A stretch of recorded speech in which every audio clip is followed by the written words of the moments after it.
Welcome, ladies and gentlemen, to participate in NRA Press Club's special program today. Our today's hot topic is future of Aam Aadmi Party and future of Punjab. Our guest will be Justice Jora Singh Ji, retired. Jora Singh Ji headed a commission a probes secular incidents in Punjab during Saad BJP party, but Captain did not care, according to the media. Jora Singh Ji had joined our party in December 2018 because of our party's many schemes for welfare and the people, such as education and health. The retired judge claimed that the corporates will be jailed if the our party assumes the power 2022. He had served Punjab Judicial Services for 35 years. He is known for his honesty and commitment for justice. Then we start that. Jora Singh Ji, go ahead, please. Good morning, good evening to everyone. ਜਿੰਨੇ ਵੀ ਪੰਜਾਬ ਦੇ ਵਿੱਚ India ਦੇ ਵਿੱਚ foreign ਦੇ ਵਿੱਚ ਜਿਹੜੇ viewers ਹੈਗੇ ਆ ਤੁਹਾਡੇ NRI ਚੈਨਲ ਦੇ ਉਹਨਾਂ ਨੂੰ ਮੇਰੇ ਵੱਲੋਂ ਨਮਸਕਾਰ, ਸਤਿ ਸ੍ਰੀ ਅਕਾਲ, ਵਾਹਿਗੁਰੂ ਜੀ ਦਾ ਖਾਲਸਾ, ਵਾਹਿਗੁਰੂ ਜੀ ਦੀ ਫਤਿਹ। ਦੇਖੋ ਜੀ, ਮੈਂ ਨਾ ਕਿ ਤੁਹਾਨੂੰ ਆਲਰੇਡੀ ਤੁਸੀਂ ਦੱਸ ਚੁੱਕੇ ਹੋ ਵੀ ਮੈਂ 35 ਈਅਰ ਹੈ ਜੱਜ ਨੌਕਰੀ ਕੀਤੀ ਹੈ ਤੇ ਮੇਰੇ ਇੱਕ ਛੋਟੇ ਪਿੰਡ ਦੇ ਵਿੱਚੋਂ ਮੇਰੀ ਮਤਲਬ ਮੇਰਾ ਬਰਥ ਹੋਇਆ ਗਿਆ ਲਾਲਾ ਲਾਜਪਤ ਰਾਏ ਦਾ ਬਰਥ ਪਲੇਸ ਹੈਗਾ ਵਿਲੇਜ ਟੂਡੀ ਕੇ। ਮੈਂ ਉੱਥੋਂ ਹੀ ਨਾ ਜੀ ਗ੍ਰੈਜੂਏਸ਼ਨ ਕੀਤੀ ਹੈ, BSc ਕੀਤੀ ਹੈ। ਉਸ ਤੋਂ ਬਾਅਦ ਲਾ ਚੰਡੀਗੜ੍ਹ ਤੋਂ ਕਰਨ ਤੋਂ ਬਾਅਦ 76 ਦੇ ਵਿੱਚ ਮੈਂ ਇਹ ਸਰਵਿਸ ਜੁਆਇਨ ਕੀਤੀ। Very good. ਉਹ ਜਿਹੜੇ ਦੌਰਾਨ ਮੈਂ ਪਿੰਡ ਦੇ ਵਿੱਚ ਰਿਹਾ ਸੀਗਾ ਔਰ ਪਬਲਿਕ ਦੇ ਵਿੱਚ ਕਿਸ ਤਰ੍ਹਾਂ ਨਾ ਕਿ ਲੋਕਾਂ ਨੂੰ ਡਿਫੀਕਲਟੀਆਂ ਆਉਂਦੀਆਂ ਹੈਗੀਆਂ, ਕਿਸ ਤਰ੍ਹਾਂ ਉਹਨਾਂ ਨੂੰ ਹਿਊਮਿਲੇਟ ਕੀਤਾ ਜਾਂਦਾ ਗਿਆ ਸਿਸਟਮ ਦੇ ਵਿੱਚ ਪੋਲੀਟੀਕਲ ਪਾਰਟੀ ਦੇ ਵੱਲੋਂ, ਉਹਨਾਂ ਨੂੰ ਸਾਰਾ ਕੁਝ ਵੇਖਦੇ ਹੋਏ ਆਫਟਰ ਰਿਟਾਇਰਮੈਂਟ ਮੈਂ ਡਿਫਰੈਂਟ ਹੈਡਸ ਨੂੰ ਮਤਲਬ ਡਿਫਰੈਂਟ ਕਮਿਸ਼ਨ ਨੂੰ ਮੈਂ ਹੈਡ ਕੀਤਾ ਗਿਆ। ਕੋਟਕਪੂਰਾ ਬਾਈਬਲ ਕਲਾਂ ਦੇ ਜਿਹੜਾ ਗੋਲੀकांड ਹੋਇਆ ਉਹਨੂੰ ਹੈਡ ਕੀਤਾ ਗਿਆ। ਹਰਿਆਣਾ ਗੁਰਦੁਆਰਾ ਪ੍ਰਬੰਧਕ ਕਮੇਟੀ ਤੇ ਜੁਡੀਸ਼ੀਅਲ ਕਮਿਸ਼ਨ ਉਹਨੂੰ ਮੈਂ ਹੈਡ ਕੀਤਾ ਗਿਆ। ਹਰਿਆਣੇ ਦੇ ਵਿੱਚ ਹਿਊਮਨ ਰਾਈਟਸ ਕਮਿਸ਼ਨ ਆ ਉਹਦੇ ਵਿੱਚ ਅਪਾਇੰਟਮੈਂਟਸ ਹੋਈਆਂ ਸੀ, ਉਹ ਮੈਨੂੰ ਇਨਕੁਆਇਰੀ ਦਿੱਤੀ ਗਈ। ਪੰਜਾਬ ਦੇ ਵਿੱਚ ਜਿਹੜਾ FCI ਡਿਪਾਰਟਮੈਂਟ ਆ ਉਹਦੇ ਵਿੱਚ ਮੈਂ ਆਰਬਿਟਰੇਟਰ ਰਿਹਾ 1.5 ਸਾਲ। ਇਸ ਪੀਰੀਅਡ ਦੇ ਵਿੱਚ ਜਿਹੜੇ ਮਤਲਬ ਲੋਕਾਂ ਨੂੰ ਡਿਫੀਕਲਟੀਆਂ ਆ ਰਹੀਆਂ ਸੀਗੀਆਂ ਉਹਨਾਂ ਨੂੰ ਦੇਖ ਕੇ ਆਫਟਰ ਫਿਰ ਰਿਟਾਇਰਮੈਂਟ ਇਸ ਕਮਿਸ਼ਨ ਦੇ ਕੰਮ ਤੋਂ ਬਾਅਦ ਮੈਂ ਇਹ ਸੋਚਿਆ ਵੀ ਕਿਉਂ ਨਾ ਕਿ ਜਿਹੜੇ ਆਮ ਲੋਕ ਹੈਗੇ ਆ, ਗਰੀਬ ਲੋਕ ਹੈਗੇ ਆ, ਉਹਨਾਂ ਦੀਆਂ ਡਿਫੀਕਲਟੀਆਂ ਕੋਈ ਸੁਣਦਾ ਨਹੀਂ ਗਿਆ। ਆਮ ਜਿਨ੍ਹਾਂ ਦੀ ਕੋਈ ਕਿਸੇ ਪਾਸੇ ਕੋਈ ਅਪਰੋਚ ਨਹੀਂ ਗਈ, ਕਿਉਂ ਨਾ ਉਹਨਾਂ ਦੀ ਡਿਫੀਕਲਟੀਜ਼ ਨੂੰ ਹਾਈਲਾਈਟ ਕੀਤਾ ਜਾਵੇ ਔਰ ਕੋਸ਼ਿਸ਼ ਕੀਤੀ ਜਾਵੇ ਉਹ ਕਿਸ ਤਰ੍ਹਾਂ ਸੋਲਵ ਆਪਾਂ ਕਰ ਸਕਦੇ ਆ, ਕਿਉਂਕਿ ਸਿਸਟਮ ਸਾਰਾ ਹੁਣ ਕਰਪਟ ਹੋ ਚੁੱਕਾ, ਮਤਲਬ ਕਲੈਪਸ ਹੋ ਚੁੱਕਾ। ਇਸ ਤੋਂ ਬਾਅਦ ਮੈਂ ਡਿਫਰੈਂਟ ਪਾਰਟੀ ਦੀ ਥੋੜੀ ਸਟੱਡੀ ਕੀਤੀ ਵੀ ਕਿਹੜੀ ਪਾਰਟੀ ਬੈਸਟ ਹੈ, ਉਹਨਾਂ ਦੇ ਕਿਸ ਤਰ੍ਹਾਂ ਦੇ ਮੋਟਿਵ ਹੈਗੇ ਆ, ਕੀ ਉਹ ਕਰਨਾ ਚਾਹੁੰਦੀ ਆ। ਦਿੱਲੀ ਦਾ ਮਾਡਲ ਦੇਖ ਕੇ ਦਿੱਲੀ ਦੇ ਵਿੱਚ ਕਿਸ ਤਰ੍ਹਾਂ ਫੈਸਿਲਿਟੀ ਇਹਨਾਂ ਦੀ ਗਵਰਨਮੈਂਟ ਦੇ ਰਹੀ ਆ, ਉਹਨਾਂ ਨੂੰ ਦੇਖ ਕੇ ਮੈਂ ਆਮ ਆਦਮੀ ਪਾਰਟੀ ਜੁਆਇਨ ਕੀਤੀ। Very good. Aam Aadmi Party ਦਾ ਦੇਖੋ ਤੁਸੀਂ ਦੇਖੋ 47 ਤੋਂ ਪਹਿਲਾਂ ਬਿਫੋਰ ਪਾਰਟੀਸ਼ਨ ਸਾਰਿਆਂ ਕਮਿਊਨਿਟੀਆਂ ਸੀ, ਸਿੱਖ ਹਿੰਦੂ ਮੁਸਲਮਾਨ ਸਾਰਿਆਂ ਨੇ ਪਾਰਟੀਸਪੇਟ ਕੀਤਾ। ਜਿਸ ਤਰ੍ਹਾਂ ਦਾ ਵੀ ਉਹਨਾਂ ਦਾ ਲੈਵਲ ਸੀ, ਜਿਸ ਤਰ੍ਹਾਂ ਦਾ ਵੀ ਉਹ ਯੋਗਦਾਨ ਪਾ ਸਕਦੇ ਸੀ, ਉਹਨਾਂ ਨੇ ਆਪਣੀ ਸਟਰਗਲ ਦੇ ਵਿੱਚ ਇੰਡੀਪੈਂਡੈਂਸ ਵਾਸਤੇ ਉਹਨਾਂ ਨੇ ਕੰਮ ਕੀਤਾ। 47 ਤੋਂ ਬਾਅਦ 70 ਤੱਕ ਜਿਹੜਾ ਗ੍ਰੀਨ ਰੈਵੋਲੂਸ਼ਨ ਆਉਂਦਾ ਗਿਆ ਉਹਦੇ ਵਿੱਚ ਬਿਲਕੁਲ ਠੀਕ ਠਾਕ ਸੀ, ਸਾਰੇ ਲੀਡਰਸ ਸੀ ਬੜੇ ਵਧੀਆ ਇਮਾਨਦਾਰ ਸੀ, ਸਭ ਠੀਕ ਠਾਕ ਕੰਮ ਕਰਦੇ ਸੀ, ਪਬਲਿਕ ਦੇ ਬੈਨੀਫਿਟ ਵਾਸਤੇ ਕੰਮ ਕਰਦੇ ਸੀ। ਲੇਕਿਨ ਉਸ ਤੋਂ ਬਾਅਦ 70 ਤੋਂ ਬਾਅਦ 80 ਤੱਕ ਬੜਾ ਪੀਰੀਅਡ ਮੁਸ਼ਕਲ ਦੇ ਵਿੱਚ ਆਇਆ, ਪਬਲਿਕ ਨੂੰ ਬੜੀ ਹਰਾਸਮੈਂਟ ਹੋਈ ਔਰ NRI ਜਿਹੜੇ ਪਬਲਿਕ ਦੇ ਇੱਧਰਲੇ ਆਪਣੇ ਲੜਕੇ ਸੀ ਉਹ ਬਾਹਰ ਕੰਟਰੀਆਂ ਚਲੇ ਗਏ, ਬਾਹਰਲੇ ਲੋਕਾਂ ਨੇ ਬਹੁਤ ਇੰਡੀਆ ਨੂੰ ਸਪੋਰਟ ਕੀਤਾ ਗਿਆ। ਇਹ ਸਿਚੁਏਸ਼ਨ ਬੜੀ ਟੈਂਸ ਹੋਣ ਕਾਰਨ ਫਿਰ ਹਾਲਾਤ ਬੜੇ ਖਰਾਬ ਹੋ ਗਏ। ਫੋਰਨ ਕੰਟਰੀ 'ਚ ਜਿਹੜੇ ਸੀਗੇ ਉਹਨਾਂ ਨੇ ਬੜਾ, ਜਿਹੜੇ NRI ਆਪਣੇ ਦੋਸਤ ਹੈਗੇ ਆ, ਵੀਰ ਹੈਗੇ ਆ, ਉਹਨਾਂ ਨੇ ਬੜਾ ਮਿਹਨਤ ਕੀਤੀ, ਆਪਣਾ ਨਾਮ ਕਮਾਇਆ, ਬਾਹਰ ਕੰਟਰੀਬਿਊਸ਼ਨ ਕੀਤੀ, ਬੜਾ ਇੰਡੀਆ ਨੂੰ ਬੜੀ ਸਪੋਰਟ ਕੀਤੀ। ਤੇ ਇੱਕ ਆਮ ਆਦਮੀ ਪਾਰਟੀ ਦਾ ਮੋਟਿਵ ਇੱਕ ਹੀ ਆ ਵੀ ਕਰਪਟ ਸਿਸਟਮ ਨੂੰ ਚੇਂਜ ਕਰਨਾ, ਵੈਲਫੇਅਰ ਸਟੇਟ ਵਾਸਤੇ, ਪਬਲਿਕ ਦੇ ਬੈਨੀਫਿਟ ਵਾਸਤੇ ਜੋ ਵੀ ਕੰਮ ਹੈ ਆਮ ਆਦਮੀ ਪਾਰਟੀ ਦਾ ਟੀਚਾ ਇਹੀ ਹੈ। ਮੇਨ ਪਰਪਸ ਆਮ ਆਦਮੀ ਪਾਰਟੀ ਦਾ ਕਰਪਟ ਸਿਸਟਮ ਨੂੰ ਚੇਂਜ ਕਰਨ ਵਾਸਤੇ ਆ। ਉਸੇ ਮੋਟਿਵ ਨੂੰ ਲੈ ਕੇ ਆਮ ਆਦਮੀ ਪਾਰਟੀ ਦੇ ਵਿੱਚ ਮੈਂ ਨਾ ਕੀ ਜੁਆਇਨ ਕੀਤਾ ਔਰ ਉਹ ਮੈਂ ਕੰਮ ਕਰ ਰਿਹਾ। ਮੇਰਾ ਮੋਟਿਵ ਹੋਰ ਕੋਈ ਨਹੀਂ, ਸਿਰਫ ਨਾ ਕਿ ਪਬਲਿਕ ਦੇ ਬੈਨੀਫਿਟ ਵਾਸਤੇ, ਪਬਲਿਕ ਦੀ ਜਿਹੜੀਆਂ ਗ੍ਰੀਵੈਂਸ ਆ, ਪਬਲਿਕ ਦੀ ਕਿਸੇ ਪਾਸੇ ਕੋਈ ਸੁਣਵਾਈ ਨਹੀਂ ਸਿਸਟਮ ਦੇ ਵਿੱਚ, ਉਹਨਾਂ ਨੂੰ ਹਾਈਲਾਈਟ ਕਰਨਾ, ਉਹਨਾਂ ਦੀ ਡਿਫਿਕਲਟੀ ਨੂੰ ਕਿਸ ਤਰ੍ਹਾਂ ਸੋਲਵ ਕੀਤਾ ਜਾਵੇ, ਇਹ ਸਾਡੀ ਪਾਰਟੀ ਦਾ ਮੋਟਿਵ ਹੈਗਾ।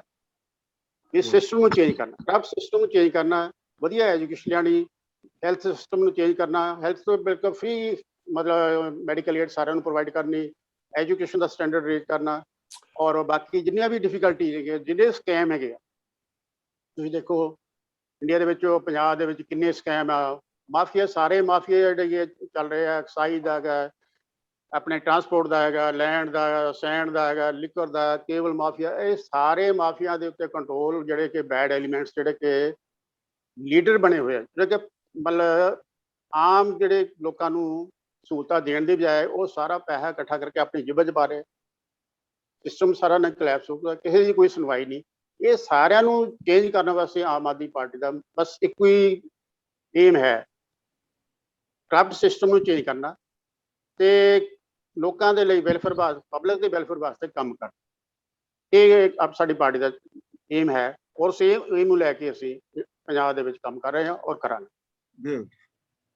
ਓਕੇ ਜੀ, ਪਸ਼ੌਰਾ ਸਿੰਘ ਜੀ ਢਿੱਲੋਂ ਸਾਹਿਬ।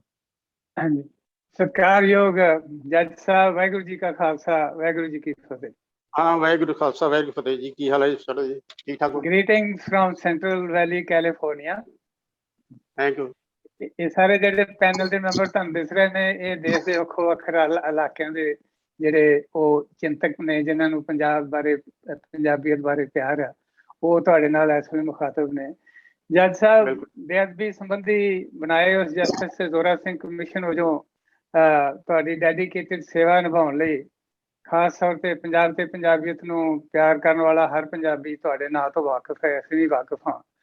ਉਸ ਪਿੱਛੋਂ ਕਈ ਹੋਰ ਕਮਿਸ਼ਨ ਬਣੇ ਤੇ ਕਈ ਸਾਲ ਲੰਘ ਜਾਣ ਮਗਰੋਂ ਵੀ ਮਸਲਾ ਹੱਲ ਨਹੀਂ ਹੋਇਆ। ਰਾਜਨੀਤਿਕ ਆਗੂਆਂ ਤੇ ਰਾਜਸੀ ਪਾਰਟੀਆਂ ਸੰਬੰਧੀ ਲੋਕਾਂ ਦੀ ਪਰਸੈਪਸ਼ਨ ਹੁਣ ਇਹ ਨਜ਼ਰ ਆ ਰਹੀ ਹੈ ਕਿ ਉਹ ਜਾਣ ਬੁੱਝ ਕੇ ਇਸ ਤਰ੍ਹਾਂ ਦੇ ਮਸਲੇ ਜਿਹੜੇ ਆ ਉਹਨਾਂ ਨੂੰ ਲਟਕਾ ਰਹੇ ਨੇ। ਉਹਨਾਂ ਨੂੰ ਸ਼ਾਇਦ ਉਹ ਹੁਣ ਤੋਂ ਤੇ ਨਹੀਂ ਮਨਾ ਕਰ ਸਕਦੇ ਜਾਂ ਹਟਾ ਸਕਦੇ, ਖਤਮ ਕਰ ਸਕਦੇ, ਪਰ ਉਹਨਾਂ ਦੇ ਨਿਪਟਾਰੇ ਲਈ ਇੰਨਾ ਲੰਬਾ ਵਕਤ ਦੀ ਲੋੜ ਨਹੀਂ। ਉਹਨੂੰ ਉਹ ਸ਼ਾਇਦ ਜਾਣਬੁੱਝ ਕੇ ਲਟਕਾ ਰਹੇ ਨੇ। ਇਹ ਲੋਕਾਂ ਦੀ ਪਰਸੈਪਸ਼ਨ। ਇੱਥੋਂ ਤੱਕ ਕਿ PPCC ਦੇ ਨਵੇਂ ਪ੍ਰਧਾਨ ਬਣੇ ਪ੍ਰਧਾਨ ਖੁਦ ਆਪਣੀ ਪਾਰਟੀ ਨੂੰ ਕੋਸਦੇ ਆ ਰਹੇ ਨੇ ਕਿ ਜੇ ਅਸੀਂ ਆਪਣੀ ਇਸ਼ਟ ਦੀ ਬੇਅਦਬੀ ਦੀ ਹੀ ਤਹਿ ਤੱਕ ਨਾ ਪਹੁੰਚ ਸਕੇ ਤੇ ਅਸੀਂ ਕੁਝ ਵੀ ਨਹੀਂ ਕਰ ਸਕਦੇ। ਬਹਿਸ ਜ਼ੋਰਾਂ ਤੇ ਹੈ ਤੇ ਖਬਰਾਂ ਸਭ ਕੋਈ ਪੜ੍ਹਦਾ ਸੁਣਦਾ ਹੈ ਤੇ ਇਹ ਸਭ ਕੁਝ ਤੋਂ ਵਾਕਿਫ ਹੈ। ਮੈਂ ਇਸ ਬਾਰੇ ਇਹਨੂੰ ਹੋਰ ਜ਼ਿਆਦਾ ਨਹੀਂ ਦੁਹਰਾਵਾਂਗਾ। ਮੇਰਾ ਸਵਾਲ ਇਸ ਤੋਂ ਹਟ ਕੇ ਉਸ ਪੈਦਾ ਹੋ ਰਹੀ ਲੋਕ ਚੇਤਨਾ ਪ੍ਰਤੀ ਹੈ ਜਿਹਦੀ ਲੋਕਾਂ ਨੂੰ ਸਮੇਂ ਤੋਂ ਉਡੀਕ ਸੀ ਤੇ ਜੋ 100 ਰੋਗਾਂ ਦਾ ਦਾਰੂ ਸਾਬਤ ਹੋ ਸਕਦੀ ਹੈ। ਤੇ ਉਹ ਚੇਤਨਾ ਜੋ ਆਮ ਆਦਮੀ ਪਾਰਟੀ ਦੀ ਦਿੱਲੀ ਸਰਕਾਰ ਬਣਨ ਤੋਂ ਸ਼ੁਰੂ ਹੋ ਕੇ ਅੱਜ ਪੰਜਾਬ ਤੋਂ ਚੱਲੇ ਕਿਸਾਨ ਮਜ਼ਦੂਰ ਸੰਘਰਸ਼ ਤੋਂ ਅੱਗੇ ਲੰਘ ਕੇ ਇਤਿਹਾਸਿਕ ਜਨ ਅੰਦੋਲਨ ਬਣ ਗਏ। ਦਿੱਲੀ ਵਿੱਚ ਵਰਤੇ ਉਸ ਵਰਤਾਰੇ ਬਾਰੇ ਮੈਂ ਇੱਕ ਨਜ਼ਮ ਉਦੋਂ ਲਿਖੀ ਸੀ ਜਦੋਂ ਕੇਜਰੀਵਾਲ ਜਿੱਤਿਆ, ਜੋ ਪੰਜਾਬ ਵਿੱਚ ਪਿਛਲੀਆਂ ਚੋਣਾਂ ਤੋਂ ਪਹਿਲਾਂ ਕੰਵਰ ਸੰਧੂ ਨੇ ਆਪਣੇ ਗਲੋਬਲ ਪੰਜਾਬ ਪ੍ਰੋਗਰਾਮ ਵਿੱਚ ਵੀ ਪੜ੍ਹ ਕੇ ਸੁਣਾਈ ਸੀ।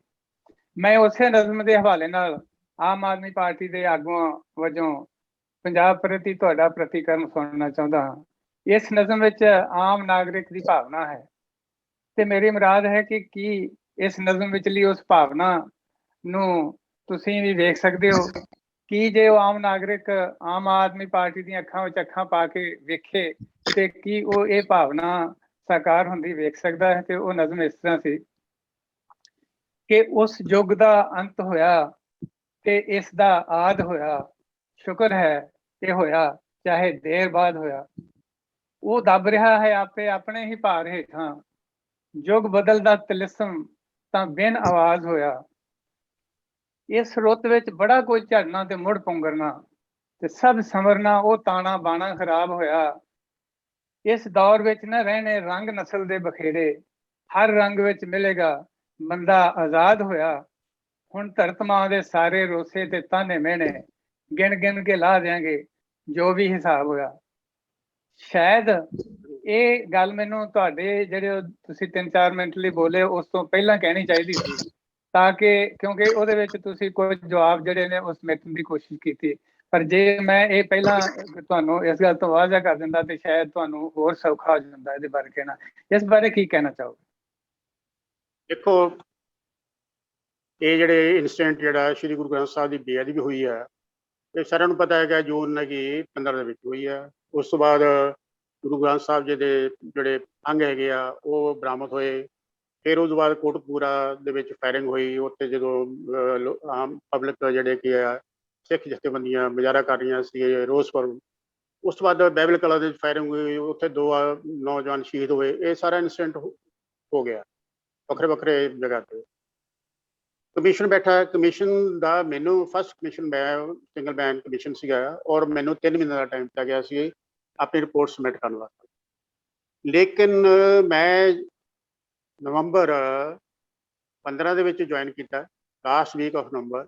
ਮੈਂ ਉਹਦੇ 'ਚ ਪਹਿਲਾ ਲੈਟਰ ਲਿਖਿਆ ਪੁਲਿਸ ਨੂੰ ਵੀ ਸਾਰੇ ਜਿਹੜੇ ਡਿਸਟ੍ਰਿਕਟਾਂ ਦੀ ਪੁਲਿਸ ਆਈ ਪੰਜਾਬ ਦੇ, ਮਤਲਬ ਸਾਰੇ ਡਿਸਟ੍ਰਿਕਟਾਂ ਦੇ ਵਿੱਚੋਂ ਪੁਲਿਸ ਗਈ ਵੱਖਰੇ ਵੱਖਰੇ ਥਾਣਿਆਂ ਤੋਂ। ਇਹ ਲੈਟਰ ਲਿਖਿਆ ਵੀ ਮੈਨੂੰ ਇੱਕ ਇਨਫੋਰਮੇਸ਼ਨ ਦਿਓ ਵੀ ਇੱਕ ਥਾਣੇ ਦੇ ਵਿੱਚੋਂ ਕਿੰਨੇ ਮੁਲਾਜ਼ਮ ਗਏ ਔਰ ਉਹਨਾਂ ਕੋਲ ਕਿਹੜੇ ਵੈਪਨ ਸੀ ਔਰ ਉਹਨਾਂ ਕੋਲ ਕਿੰਨੇ ਕਾਰਟ੍ਰਿਜਸ ਸੀ। ਲੇਕਿਨ ਇਹ ਰਿਪੋਰਟ ਜਿਹੜੀ ਹੈ ਦੇਖੋ ਬੜੀ ਸਿੰਪਲ ਸੀ। ਇੱਕ ਥਾਣੇ ਵਿੱਚ ਉਹਨਾਂ ਕੀ 5 ਮੁਲਾਜ਼ਮ ਗਏ ਆ, 5 ਉਹਨਾਂ ਨੂੰ ਵੈਪਨ ਤੇ ਜਾਂ ਕਿਸੇ ਕੋਲ 2 ਹੈ, ਕਿਸੇ ਨੂੰ 3 ਹੈ, ਕਿੰਨੇ ਕਾਰਟ੍ਰਿਜਸ ਹੈਗੇ ਆ। ਇਹ ਬੜਾ ਈਜ਼ੀ ਸੀ, ਵਿਦਨ ਮਤਲਬ ਡੇ ਇਨਫੋਰਮੇਸ਼ਨ ਆ ਸਕਦੀ ਸੀ। ਲੇਕਿਨ 3 ਮਹੀਨੇ ਮੇਰੀ ਫਸਟ ਟਰਮ ਐਕਸਪਾਇਰ ਹੋਣ ਤੱਕ ਇਹ ਮੈਨੂੰ ਇਹ ਰਿਪੋਰਟ ਨਹੀਂ ਮਿਲੇਗੀ ਪੰਜਾਬ ਦੇ ਵਿੱਚੋਂ। ਇਹ ਕਿਉਂ ਨਹੀਂ ਮਿਲੇਗੀ? ਇਹ ਤਾਂ ਗੌਰਮੈਂਟ ਉਸ ਟਾਈਮ ਦੀ ਜਿਹੜੀ ਗੌਰਮੈਂਟ ਆ, ਅਕਾਲੀ ਗੌਰਮੈਂਟ ਸੀ, ਪੁਲਿਸ ਡਿਪਾਰਟਮੈਂਟ ਸੀ। ਪੁਲਿਸ ਡਿਪਾਰਟਮੈਂਟ ਹੋਮ ਡਿਪਾਰਟਮੈਂਟ ਦੇ ਅੰਡਰ ਹੈਗਾ। ਹੋਮ ਡਿਪਾਰਟਮੈਂਟ ਨੂੰ ਸਰਦਾਰ ਸੁਖਬੀਰ ਸਿੰਘ ਬਾਦਲ ਹੈਡ ਕਰ ਰਹੇ ਸੀ।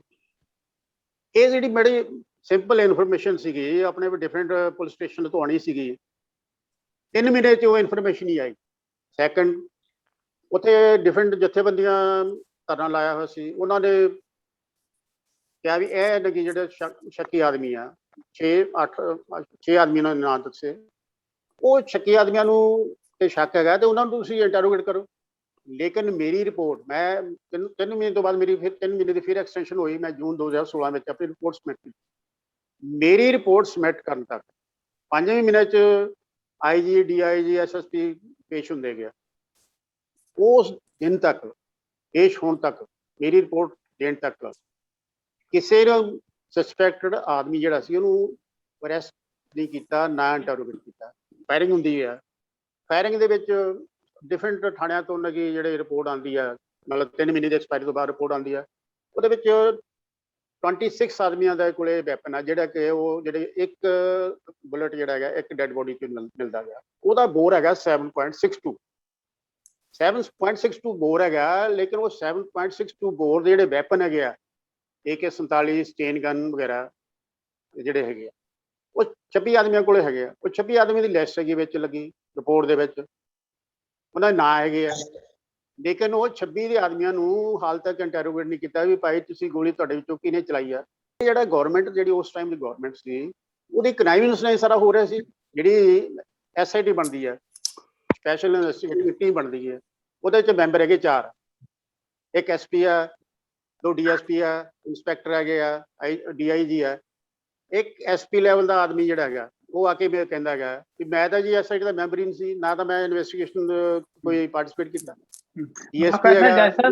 ਸਵਾਲ ਬੜੇ ਹੋਰ ਨੇ। ਮੈਂ ਇਹਦੇ ਵਿੱਚ ਇੱਕ ਤੁਹਾਨੂੰ ਪੁੱਛ ਲਵਾਂ ਕਿ ਤੁਹਾਡੀ ਉਹ ਜਿਹੜੀ ਰਿਪੋਰਟ ਆ ਕੀ ਉਹ ਪਬਲਿਕ ਆ? ਜੇ ਉਹ ਪਬਲਿਕ ਹੈ ਤੇ ਕਿੱਥੋਂ ਮਿਲ ਸਕਦੀ ਹੈ ਤਾਂ ਕਿ ਉਹ ਲੋਕਾਂ ਨੂੰ ਮੁਹੱਈਆ ਹੋਵੇ ਔਰ ਲੋਕ ਆਪ ਪੜ੍ਹ ਕੇ ਸਾਰੇ ਨੂੰ ਪੜ੍ਹ ਸਕਣ। ਮੈਂ ਤੁਹਾਨੂੰ ਉਹ ਮੇਰਾ ਫਾਲੋ ਕੁਐਸਚਨ ਇਹ ਸੀ ਕਿ ਜਿਹੜੀ ਚੇਤਨਾ ਦਿੱਲੀ ਵਿੱਚ ਪੈਦਾ ਹੋਈ ਔਰ ਜਿਹੜੀ ਚੇਤਨਾ ਇਹਨਾਂ ਸਾਰੇ ਰੋਗਾਂ ਦਾ ਦਾਰੂ ਆ, ਉਹ ਆਮ ਆਦਮੀ ਨੇ ਉਹ ਵੀਲ ਤੇ ਇਨਵੈਂਟ ਕਰ ਲਿਆ। ਹੁਣ ਉਹਦਾ ਕੀ ਕਰੋਗੇ? ਮੈਂ ਇਹੀ ਗੱਲ ਤੁਹਾਨੂੰ ਦੱਸ ਰਿਹਾ ਸੀਗਾ ਕਿ ਜਿਹੜੀ ਮੇਰੀ ਰਿਪੋਰਟ, ਜਿਹੜਾ ਇਨਕੁਆਇਰੀ ਐਕਟ ਹੈਗਾ 1952, ਕਮਿਸ਼ਨ ਆਫ ਇਨਕੁਆਇਰੀ ਐਕਟ 1952 ਹੈ, ਉਹਦੇ ਵਿੱਚ ਪ੍ਰੋਵੀਜ਼ਨ ਹੈਗਾ ਕਿ ਕੋਈ ਕਮਿਸ਼ਨ ਦੀ ਜਿਹੜਾ ਬੈਠਦਾ ਹੈਗਾ ਉਹਦੀ ਰਿਪੋਰਟ ਵਿਦਨ 6 ਮੰਥ ਤੁਸੀਂ ਟੇਬਲ ਅਸੈਂਬਲੀ 'ਚ ਕਰਨੀ ਹੈ। ਇਹ ਰਿਪੋਰਟ ਇਹ ਰੀਜ਼ਨ ਕਰਕੇ ਅਸੀਂ ਪਬਲਿਸ਼ ਨਹੀਂ ਕਰਨੀ। ਲੇਕਿਨ ਮੇਰੀ ਵਾਲੀ ਰਿਪੋਰਟ ਟੇਬਲ ਹੀ ਨਹੀਂ ਕੀਤੀ। ਪਹਿਲੀ ਗੱਲ ਤਾਂ ਜਦੋਂ ਮੈਂ ਰਿਪੋਰਟ ਸਬਮਿਟ ਕਰਨ ਗਿਆ ਤੇ ਚੀਫ ਸੈਕਟਰੀ ਨੂੰ ਅਸੀਂ ਟਾਈਮ ਲੈ ਕੇ ਰਿਪੋਰਟ ਦੇਣ ਗਏ, ਚੀਫ ਸੈਕਟਰੀ ਆਪਣੇ ਦਫ਼ਤਰ ਨਹੀਂ ਸੀਗਾ। ਕੀ ਉਹਦੀ ਡਿਊਟੀ ਨਹੀਂ ਬਣਦੀ ਸੀ ਵੀ ਸਾਨੂੰ ਇਨਫੋਰਮ ਕਰਦੇ ਵੀ ਮੈਂ ਨਾ ਕਿ ਕਿਸੇ ਕਾਰਨ ਕਰਕੇ ਦਫ਼ਤਰ 'ਚ ਨਹੀਂ ਹੋਊਗਾ, ਤੁਸੀਂ 1 ਘੰਟਾ ਲੇਟ ਆ ਜਾਓ, ਠੀਕ ਹੈ, ਜਾਂ ਨੈਕਸਟ ਡੇ ਆ ਜਾਓ, ਜਾਂ ਪਹਿਲਾਂ ਆ ਜਾਓ 2 ਘੰਟਾ। ਅਸੀਂ ਬੜੇ ਆਰਾਮ ਨਾਲ ਜਾ ਸਕਦੇ ਸੀ। ਅਪਾਇੰਟਮੈਂਟ ਦੇ ਨਾਲ ਅਸੀਂ ਉੱਥੇ ਗਏ, ਲੇਕਿਨ ਉਹ ਹੀ ਵਾਜ਼ ਨਾਟ ਇਨ ਦੀ ਆਫਿਸ। ਰਿਪੋਰਟ ਚਲੋ ਮੈਂ ਉਹ ਰਿਪੋਰਟ ਸਬਮਿਟ ਕਰਤੀ ਦੂਸਰੇ ਕਿਸੇ ਹੋਰ ਅਫਸਰ ਨੂੰ, ਲੇਕਿਨ ਗਵਰਨਮੈਂਟ ਦੀ ਡਿਊਟੀ ਸੀ ਵੀ ਉਹ ਰਿਪੋਰਟ ਨੂੰ ਟੇਬਲ ਤਾਂ ਕਰਦੇ ਵਿਦਨ 6। ਤੁਹਾਨੂੰ ਰਿਪੋਰਟ ਤੁਹਾਨੂੰ ਇਨਵੈਸਟੀਗੇਸ਼ਨ ਕਰਨ ਦੀ ਕੋਸ਼ਿਸ਼ ਕੀਤੀ ਆ ਬਾਦਲ ਗਵਰਨਮੈਂਟ ਨੇ, ਬਾਦਲ ਗਵਰਨਮੈਂਟ ਨੇ ਉਹਨੂੰ ਦਬਾ ਦਿੱਤਾ ਉਸ ਤੋਂ ਬਾਅਦ। ਇਹਦਾ ਇਹ ਕੀ ਹੈ ਨਾ ਫਿਰ ਤੁਹਾਡਾ ਕਹਿਣ ਦਾ ਐਂਡ ਤੇ? ਹਾਂਜੀ ਬਿਲਕੁਲ ਬਿਲकुल ਤੇ ਉਹਨਾਂ ਨੇ ਦਬਾਤਾ ਅਕਾਲੀ ਗਵਰਨਮੈਂਟ ਨੇ। ਮਨੋਜ ਜੀ, we continue that one, and Manoj ji, your question please. Respected Joro Singh ji, I am from Chandigarh. Ah. I was a thank you. offset principal in DAV College Chandigarh as a department. ਬਿਲਕੁਲ To defeat such acts of beadbi, I think we need to change the politics. My two questions. Number one, I have not found a model from Aam Aadmi Party. They are saying Delhi model. Is that a Yes. Delhi model? I say no. You have to have a Punjab model. In Punjab model, because every state is different, every part of the state is different. But in Punjab model, like you have to have certain perspective of Kerala model. In Kerala, cash crops are a minimum stock price. We have to have that model of Kerala on that issue. Has not given any revenue model in Punjab, because without revenue, everything will fail. So Okay, let us know where that stands. Revenue, how you will generate revenue in Punjab. They have to come with a white paper or a document for so that Aam Aadmi Party carries a mission forward. Thank you. Okay. ਤੇ ਤੁਹਾਡੀ ਪਹਿਲਾਂ first question ਇਹ ਸੀ ਵੀ Delhi model ਜਿਹੜਾ ਕਿ not applicable to Punjab. No. I am ਨਹੀਂ saying Jora Singh ji, ਉਹ ਇਹ ਨਹੀਂ ਕਹਿ ਰਹੇ, ਉਹਨਾਂ ਦਾ ਪਰਪਸ ਹੈ ਐਗਰੀਕਲਚਰ ਸਟੇਟ ਹੋਣ ਕਰਕੇ ਕੇਰਲਾ ਦਾ ਮਾਡਲ ਵੀ ਨਾਲ ਅਟੈਚ ਕਰ ਦੇਣਾ ਚਾਹੀਦਾ। ਦਿੱਲੀ ਇਜ਼ ਓਕੇ, ਤੁਹਾਡਾ education and health is a very good. Education ਉਹ ਤਾਂ ਅਸੀਂ ਜਿਹੜੇ ਐਜੂਕੇਸ਼ਨ ਹੈਲਥ ਦਿੱਲੀ ਦੇ ਵਿੱਚ ਨਗੀ ਇੰਪਰੂਵਮੈਂਟ ਕੀਤੀ ਆ, ਉਹ ਅਸੀਂ ਪੰਜਾਬ 'ਚ ਲਾਗੂ ਕਰਨੀ ਆ।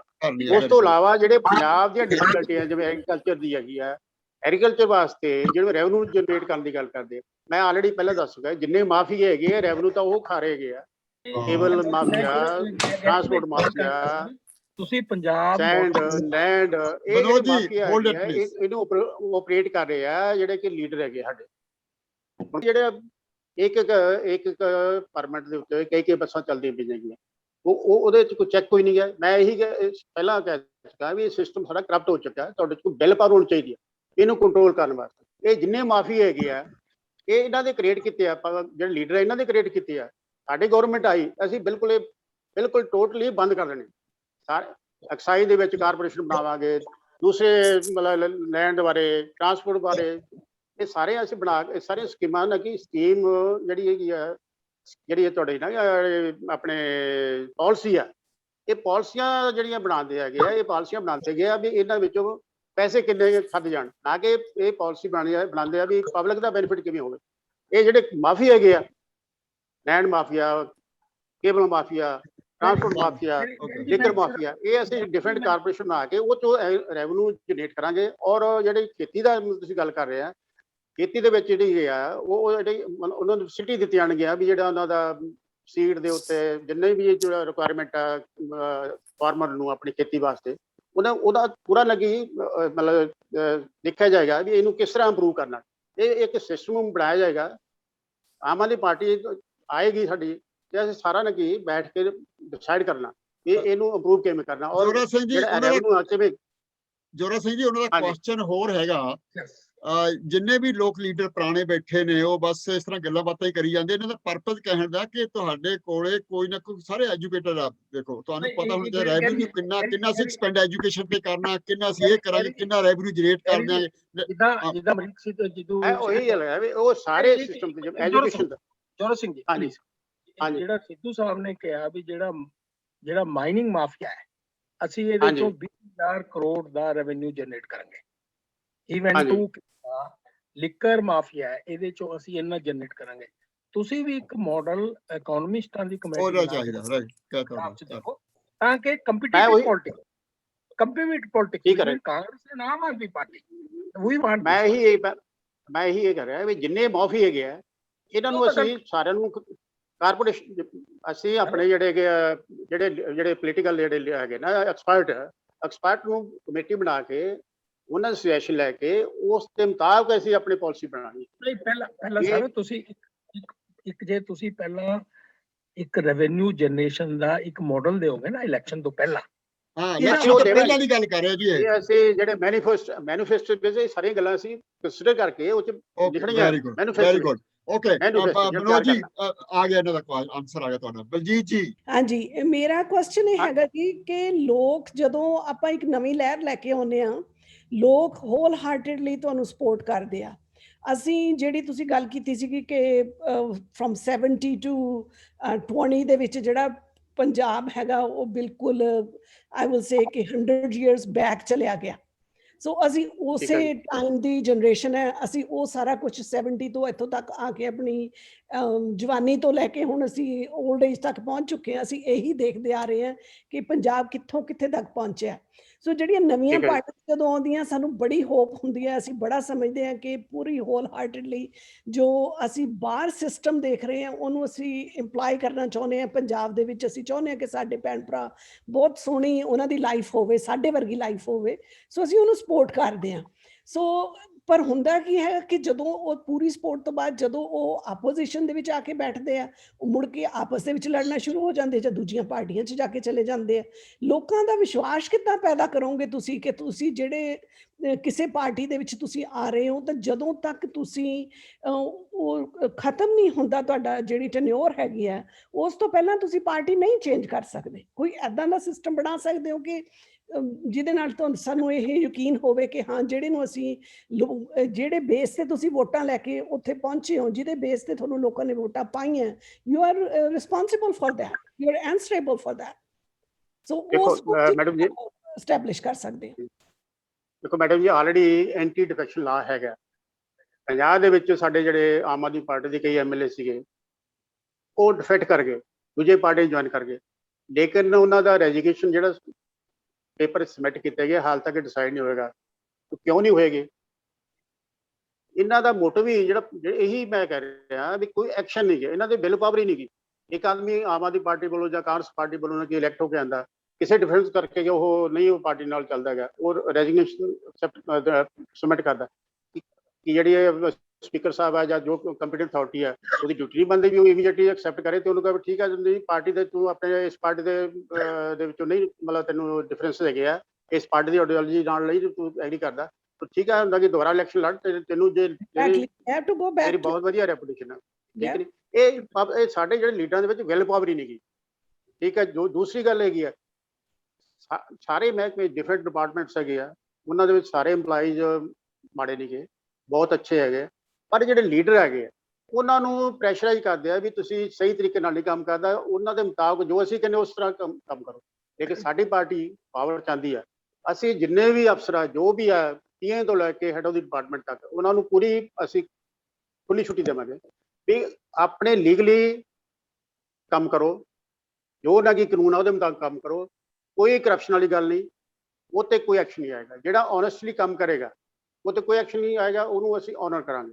ਲੇਕਿਨ ਕੋਈ ਵੀ ਅਫਸਰ ਅਗੇਂਸਟ ਲਾ ਕਰਪਸ਼ਨ ਦੇ ਨਾਲ ਕਿਸੇ ਵਿਦ ਅਲਟੀਰੀਅਰ ਮੋਟਿਵ ਕੋਈ ਕੰਮ ਕਰਦਾ ਉਹ ਤੇ ਐਕਸ਼ਨ ਹੋਏਗਾ। ਕੋਈ ਏ ਆ ਬੀ ਆ ਸੀ ਆ, ਇਹ ਜਿਹੜੀ ਮੈਂ ਜਿਵੇਂ ਪਹਿਲਾਂ ਕਹਿ ਰਿਹਾ ਇਹ ਸਾਡੇ ਇੱਥੇ ਬਿੱਲ ਪਾਵਰ ਹੀ ਨਹੀਂ ਕੋਈ ਐਕਸ਼ਨ ਲੈਣ ਦੀ, ਇਸ ਕਰਕੇ ਸਾਰਾ ਸਿਸਟਮ ਕਰਪਟ ਹੋ ਚੁੱਕਾ ਹੈ। ਤੁਸੀਂ ਜੀ ਲੋਕੀ ਇਸ ਕਰਕੇ ਲੋਕ ਹੈ ਜਿਹੜੇ ਪੰਜਾਬ ਦੇ ਵਿੱਚੋਂ NRI ਬਹੁਤ ਲੋਕੀ ਜਿਹੜੇ ਕਿ 70 ਦੇ ਵਿੱਚ 80 ਦੇ ਵਿੱਚ ਬਾਹਰ ਚਲੇ ਗਏ। ਅਸੀਂ ਉਹ ਮੇਰਾ ਵਿਊ ਹੈਗਾ ਵੀ ਉਹਨਾਂ ਬਾਰੇ ਵੀ ਅਸੀਂ ਇੱਕ ਉਹਨਾਂ ਦੀਆਂ ਪ੍ਰਾਪਰਟੀ ਬਾਰੇ ਇੱਥੇ ਝਗੜੇ ਪੈਂਦੇ ਗਿਆ।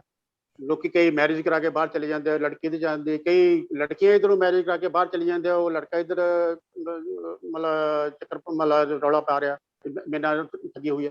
ਇਹਦੇ ਬਾਰੇ ਵੀ ਅਸੀਂ ਡਿਸਟ੍ਰਿਕਟ ਲੈਵਲ ਤੇ ਕਮੇਟੀਆਂ ਬਣਾਵਾਂਗੇ ਤਾਂ ਕਿ ਜਿਹੜੇ ਬਾਹਰਲੇ ਲੋਕ NRI ਵੀਰ ਹੈਗੇ ਆ ਉਹਨਾਂ ਦੀ ਪ੍ਰਾਪਰਟੀ ਕੋਈ ਧੱਕੇ ਨਾਲ ਜ਼ਬਰਦਸਤੀ ਕੋਈ ਕਬਜ਼ਾ ਕਰਦਾ ਹੈਗਾ ਨਹੀਂ ਛੱਡਦਾ ਹੈਗਾ ਜਾਂ ਉਹ ਪ੍ਰਾਪਰਟੀ ਨੂੰ ਮਿਸਯੂਜ਼ ਕਰਦਾ ਹੈਗਾ।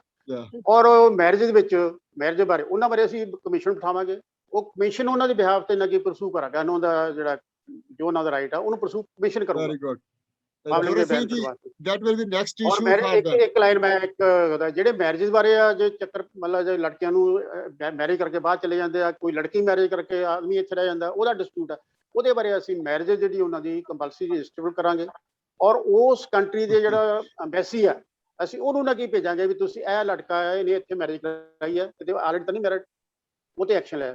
ਜਿਹੜਾ ਜਦੋਂ ਅਸੀਂ ਜੀ ਮੈਂ ਰਿਕੁਐਸਟ ਕਰਦਾ ਤੁਹਾਨੂੰ, ਸਾਨੂੰ ਤਾਂ ਬਹੁਤਾ ਫਿਕਰ ਹੈਗਾ ਵੀ ਤੁਹਾਡੀ ਜਿਹੜੀਆਂ ਪਾਰਟੀਆਂ ਨੇ ਉਹ ਰਲ ਕੇ ਨਾ ਬਾਬਾ ਪੰਜਾਬ ਦਾ ਠੀਕ ਕਰ ਰਹੇ। ਸਾਡਾ ਤਾਂ ਕੋਈ ਗੱਲ ਨਹੀਂ ਜਦ ਦੱਬ ਲੈਣ ਤੋਂ ਜ਼ਮੀਨਾਂ ਸਾਡੀਆਂ, ਕੋਈ ਗੱਲ ਨਹੀਂ। ਅੱਛਾ ਐਂ ਕਰੋ ਜੋ ਸੰਧੂ ਜੀ, ਚਲੋ ਜੀ ਨੰਬਰ ਜੋ ਸੰਧੂ ਜੀ, ਥੈਂਕ ਯੂ ਜੀ। ਜਸਟਿਸ ਚੋਰਾ ਸਿੰਘ ਜੀ, ਮਹਾਰਾਜ ਅਸੀਂ ਵੀ ਤੁਹਾਡੇ ਜਲੰਧਰ ਇਲਾਕੇ ਦੇ ਰਹਿਣ ਵਾਲੇ ਬੰਦੇ ਆ।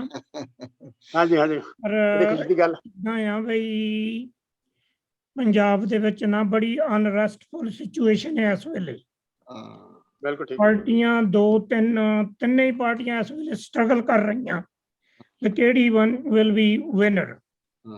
ਐਂਡ ਤੁਸੀਂ ਮੈਨੂੰ ਇਹ ਦੱਸੋ ਜੀ, ਜੇ ਤੁਹਾਡੇ ਪਾਰਟੀ ਦੇ ਕਿਹੜੇ ਗੁੱਡ ਆਈਡੀਆਜ਼ ਨੇ ਜਿਹੜੇ ਉੱਥੇ ਸਿਚੁਏਸ਼ਨ ਕਾਮ ਲਿਆ ਸਕਦੇ ਆ। ਇਸ ਵੇਲੇ ਮੈਂ ਰਾਤੀ ਕੱਲ ਨਿਊਜ਼ ਦੇਖਦਾ ਸੀ, ਜੇਲ੍ਹਾਂ ਦੇ ਵਿੱਚ ਪੰਜਾਬ ਦੇ ਵਿੱਚ 400 ਬੰਦੇ ਮਾਰ ਦਿੱਤੇ ਗਏ। ਇਹ ਜਸਟਿਸ ਰਿਲੇਟਡ ਗੱਲ ਆ। 400 ਬੰਦੇ ਮਾਰ ਦਿੱਤੇ ਗਏ, ਉਹਨਾਂ ਦਾ ਪਤਾ ਹੀ ਨਹੀਂ ਲੱਗਾ ਕਿਸੇ ਨੂੰ ਵੀ ਉਹ ਕਿੱਥੇ ਗਏ, ਕਿੱਦਾਂ ਮਰੇ, ਕੋਈ ਉਹਨਾਂ ਨੂੰ ਲੜ ਪੱਲਾ ਨਹੀਂ ਫੜਾਇਆ। ਇਸੇ ਤਰ੍ਹਾਂ ਹਰਿਆਣੇ 'ਚ 392 ਬੰਦੇ ਮਾਰੇ ਗਏ ਤੇ ਉਹਨਾਂ ਦਾ ਮੁੜ ਕੇ ਕਿਸੇ ਨੂੰ ਪਤਾ ਹੀ ਨਹੀਂ ਲੱਗਦਾ। ਤੁਸੀਂ ਇਸ ਡਿਪਾਰਟਮੈਂਟ 'ਚ ਰਹਿੰਦੇ ਰਹੇ ਆ, ਤੁਸੀਂ ਇਹ ਮੈਨੂੰ ਦੱਸੋ ਵੀ ਇਹ ਸਿਚੁਏਸ਼ਨ ਕਿੱਦਾਂ ਆਪਾਂ ਕੰਟਰੋਲ ਕਰ ਸਕਦੇ। ਦੂਸਰੀ ਮੇਰੀ ਇੱਕ ਆ ਬਈ ਉੱਥੇ ਇੱਕੋ ਹੀ ਪ੍ਰੋਬਲਮ ਨਹੀਂ ਪੰਜਾਬ 'ਚ, ਹੁਣ ਬਹੁਤ ਜ਼ਿਆਦੀਆਂ ਨੇ। ਆਪਣਾ ਐਜੂਕੇਸ਼ਨ ਸਿਸਟਮ 'ਚ ਤੁਸੀਂ ਕੀ ਸੁਧਾਰ ਲਿਆ ਸਕਦੇ ਆ, ਤੇ ਤੁਸੀਂ ਇੰਪਲੋਇਮੈਂਟ ਕਿੱਦਾਂ ਇੰਪਰੂਵ ਕਰ ਸਕਦੇ ਆ। ਜਿਹੜੀ ਹੁਣ ਕਾਂਗਰਸ ਪਾਰਟੀ ਨੇ ਕਈ ਚੀਜ਼ਾਂ ਡੈਮੇਜ ਕਰ ਦਿੱਤੀਆਂ, ਉਹਨਾਂ ਨੂੰ ਰਿਕਵਰ ਕਿੱਦਾਂ ਕਰ ਸਕਦੇ ਆ। ਮੈਂ ਤੁਹਾਨੂੰ, ਤੁਸੀਂ ਇੱਕ ਕੁਐਸਚਨ, ਇਹ ਸਾਰਿਆਂ ਕੁਐਸਚਨਾਂ ਦਾ ਇੱਕ ਕੁਐਸਚਨ 'ਚ ਤੁਸੀਂ ਆਨਸਰ ਦਿਓ ਬਈ ਤੁਹਾਡੀ ਪਾਰਟੀ ਕੀ ਕਰੂ ਇਸ ਸਿਸਟਮ ਨੂੰ। ਦੇਖੋ, ਮੈਂ ਆਲਰੇਡੀ ਵੀ ਇਹੀ ਗੱਲ ਕਹਿ ਚੁੱਕਿਆ ਕਿ ਕਾਨੂੰਨ ਸਾਰੇ ਵਧੀਆ ਗਏ ਆ, ਕਾਨੂੰਨ ਸਾਰੇ ਬਣਦੇ ਗਿਆ, ਆਫਟਰ ਡਿਸਕਸ਼ਨ ਬਣਦੇ ਗਿਆ, ਲੇਕਿਨ ਕਾਨੂੰਨ ਨੂੰ ਇਹ ਯੂਜ਼ ਨਹੀਂ ਕਰਦੇ for the welfare of people, public ਦੇ ਯੂਜ਼ ਵਾਸਤੇ। ਇਹ ਕਾਨੂੰਨ ਨੂੰ ਮਿਸਯੂਜ਼ ਕਰਦੇ ਆ।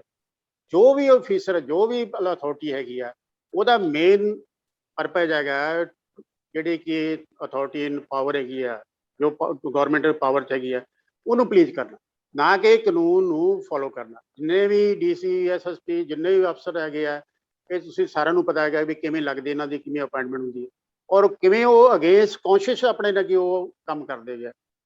ਉਹਨਾਂ ਨੂੰ ਪ੍ਰੈਸ਼ਰਾਈਜ਼ ਕੀਤਾ ਜਾ ਰਿਹਾ ਵੀ ਤੁਸੀਂ ਇਹ ਨਹੀਂ ਕਰਨਾ, ਤੁਸੀਂ ਇਨੀਸ਼ੀਅਲੀ ਸ਼ੁਰੂ ਕਰਾ ਲਓ FIR ਦਰਜ ਕਰਨ ਵਾਸਤੇ।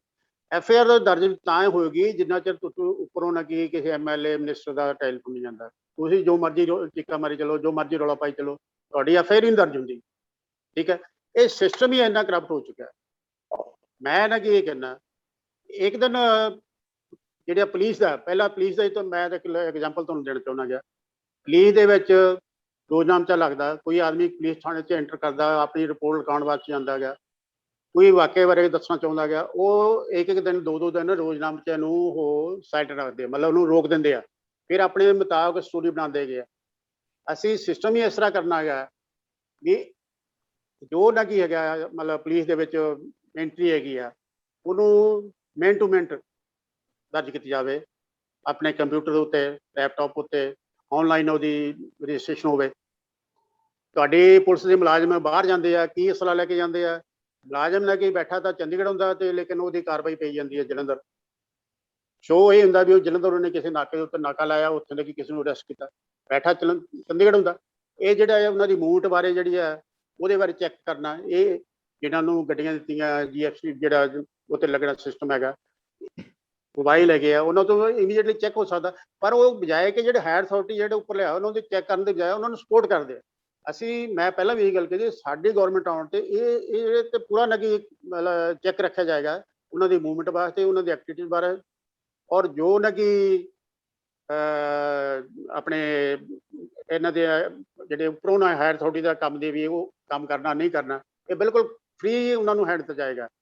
ਕਾਨੂੰਨ ਦੇ ਮੁਤਾਬਕ ਨਾ ਕਿ ਸਾਰਾ ਕੰਮ ਕਰਨ, ਔਰ ਕੋਈ ਉਹਨਾਂ ਤੇ ਐਕਸ਼ਨ ਨਹੀਂ ਹੋਏਗਾ। ਲੇਕਿਨ ਜੇ ਅਗੇਂਸਟ ਲਾਅ ਕੋਈ ਕੰਮ ਕਰਨਗੇ ਉਹ ਤੇ ਐਕਸ਼ਨ ਹੋ ਗਿਆ। ਮੇਨ ਜਿਹੜਾ ਕੰਮ ਹੈਗਾ ਐਕਸ਼ਨ ਦਾ, ਐਕਸ਼ਨ ਉਹ ਕਿਉਂ ਨਹੀਂ ਲੈਂਦੇ? ਕਿਉਂਕਿ ਥੱਲੇ ਤੋਂ ਲੈ ਕੇ ਉੱਪਰ ਤੱਕ ਮਿਲੇ ਹੋਏ ਗਿਆ, ਥੱਲੋਂ ਤੋਂ ਮਹੀਨਾ ਇਕੱਠਾ ਕਰਕੇ ਉੱਪਰ ਤੱਕ ਜਾਂਦਾ ਹੈਗਾ।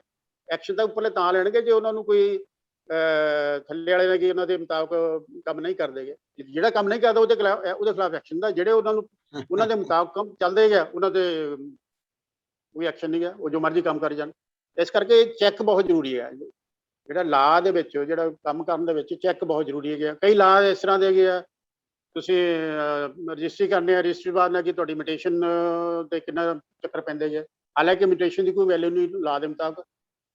ਇਮੀਡੀਏਟਲੀ ਰਜਿਸਟਰ ਹੁੰਦੀ ਹੈ, ਉਦੋਂ ਨਾਲ ਦੀ ਨਾਲ ਮਿਊਟੇਸ਼ਨ ਹੋਵੇ।